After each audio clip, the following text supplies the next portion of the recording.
5 ಕ್ಷೇತ್ರಗಳ ಮರು ವಿಂಗಡಣೆ ವಾರ್ ತಾರಕಕ್ಕೇರಬಿಟ್ಟಿದೆ. ದಕ್ಷಿಣ ರಾಜ್ಯಗಳ ಸಿಎಂ ಜೊತೆ ಅಂದ್ರೆ ಸಿಎಂಗಳ ಜೊತೆ ಸ್ಟಾಲಿನ್ ಸಮಾಲೋಚನೆ ಮಾಡಲಿದ್ದಾರೆ. ನಮ್ಮ ಮುಖ್ಯಮಂತ್ರಿ ಸಿದ್ದರಾಮಯ್ಯನವರಿಗೂ ಕೂಡ ತಮಿಳುನಾಡು ಮುಖ್ಯಮಂತ್ರಿ ಸ್ಟಾಲಿನ್ ಕರೆಯನ್ನ ಮಾಡಿದ್ರು.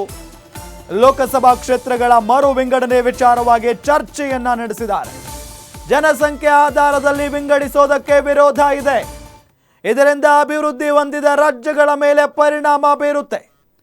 ಜನಸಂಖ್ಯೆ ನಿಯಂತ್ರಿಸಿದ ರಾಜ್ಯಗಳಿಗೆ ಅನ್ಯಾಯ ಆಗಲಿದೆ.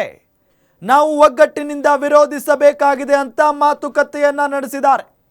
ಬೆಂಗಳೂರಿಗೆ ಬಂದಿದ್ದ ತಮಿಳುನಾಡು ಸಚಿವರ ನಿಯೋಗ ಭೇಟಿ ವೇಳೆ ದೂರವಾಣಿಯಲ್ಲಿ ಸ್ಟಾಲಿನ್ ಕೂಡ ಚರ್ಚೆಯನ್ನ ಮಾಡಿದ್ದಾರೆ.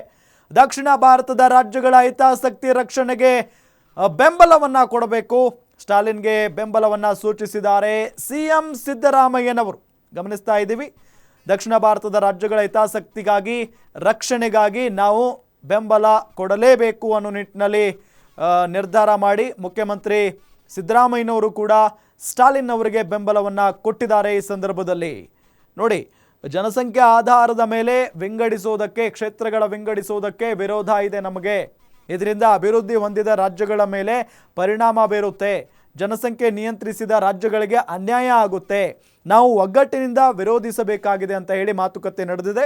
ಇನ್ನು ತಮಿಳುನಾಡಿನ ಸಚಿವರು ಬೆಂಗಳೂರಿಗೆ ಬಂದಿದ್ದರು, ಸಿಎಂ ಸಿದ್ದರಾಮಯ್ಯನವರನ್ನ ಭೇಟಿ ಮಾಡಿದರು. ಅದೇ ಸಂದರ್ಭದಲ್ಲಿನೇ ತಮಿಳುನಾಡು ಮುಖ್ಯಮಂತ್ರಿ ಸ್ಟಾಲಿನ್ ದೂರವಾಣಿ ಕರೆ ಮುಖೇನ ನಮ್ಮ ರಾಜ್ಯದ ಮುಖ್ಯಮಂತ್ರಿ ಸಿದ್ದರಾಮಯ್ಯನವರ ಜೊತೆಗೆ ಸ್ವಲ್ಪ ಕಾಲ ಚರ್ಚೆಯನ್ನು ಕೂಡ ನಡೆಸಿದ್ದಾರೆ. ದಕ್ಷಿಣ ಭಾರತದ ರಾಜ್ಯಗಳ ಹಿತಾಸಕ್ತಿ ರಕ್ಷಣೆಗೆ ಬೆಂಬಲ ಇದೆ, ಸ್ಟಾಲಿನ್ಗೆ ನಮ್ಮ ಬೆಂಬಲ ಇದ್ದೇ ಇದೆ ಅಂತ ಹೇಳಿ ಸಿಎಂ ಸಿದ್ದರಾಮಯ್ಯನವರು ತಿಳಿಸಿದ್ದಾರೆ.